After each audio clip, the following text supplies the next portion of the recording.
E nós também vamos ver dentro da história bíblica que foi o próprio Deus quem levantou homens para governar. O próprio Deus levantou homens. Quando nós lemos a história em Gênesis, do capítulo 41, do 38 ao 45, nós vamos ver que José foi um jovem que foi vendido pelos seus irmãos. Quando ele chegou ali, ele foi vendido como escravo para Potifar, e durante o tempo que ele viveu na casa de Potifar, ele conseguiu ganhar a confiança de Potifar. E depois aconteceu aquele episódio triste da esposa de Potifar, como nós bem conhecemos dentro da história bíblica, e José foi parar na cadeia. Mas o detalhe é que enquanto José estava na casa de Potifar, era ele o administrador. E quando ele também foi para a prisão, ele também era o administrador da prisão. Tempos depois, o padeiro e o copeiro tiveram um sonho, como você bem conhece, e José interpretou o sonho de ambos, e José pediu para o copeiro que ele, então, intercedesse por ele para Faraó, porque ele estava ali injustamente. 2 anos se passam, Faraó tem um sonho, ninguém consegue interpretar o sonho de Faraó, até então que o copeiro se lembra que José interpretou o sonho dele corretamente, como aconteceu. O copeiro voltou a entregar o copo na mão de Faraó, e o padeiro, naquela ocasião, veio a ser morto.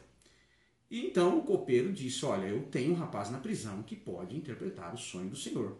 E quando José é apresentado diante de Faraó, você já bem conhece a história, ele interpretou os sonhos, dizendo que iria vir 7 anos de grande abundância e 7 anos de seca. E ele ainda deu a orientação para o Faraó colocar um homem, colocar uma pessoa que viesse a governar os 7 anos de fartura e os 7 anos para que não viesse faltar nos 7 anos de seca. Imediatamente, como você sabe, Faraó nomeia José. E aí eu te faço uma pergunta. José foi nomeado o quê? Governador.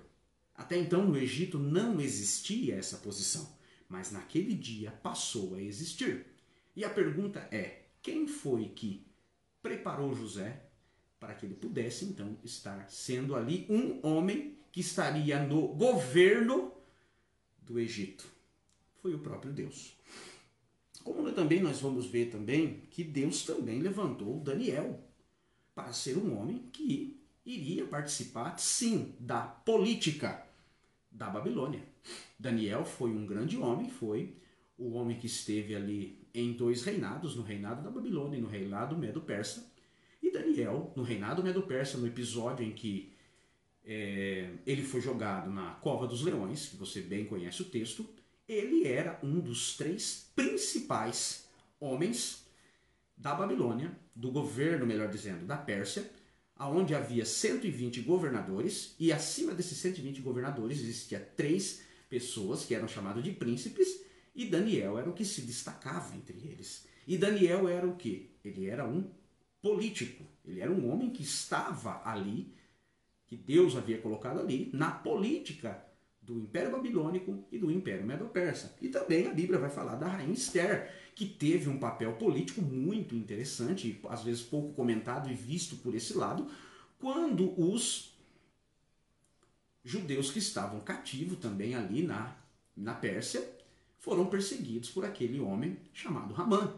Ela teve um papel político muito interessante, que a qual ela intercedeu pelo povo, pedindo ao rei Assuero que o povo pudesse lutar pela sua vida, a se defender daquele homem déspota chamado Ramã, que queria destruir o povo judeu. Ramã, ele era descendente do rei Agag, que o profeta Samuel havia o matado na ocasião em que Saul se negou a matar todos os amalequitas.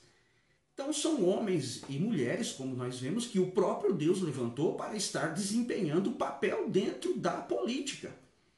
Não é mesmo?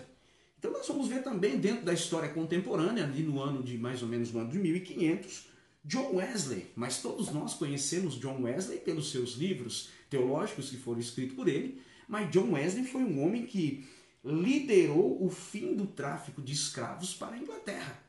E John Wesley, como nós vemos aqui, ele fez um papel o quê? Político. Então esses foram homens que o próprio Deus levantou.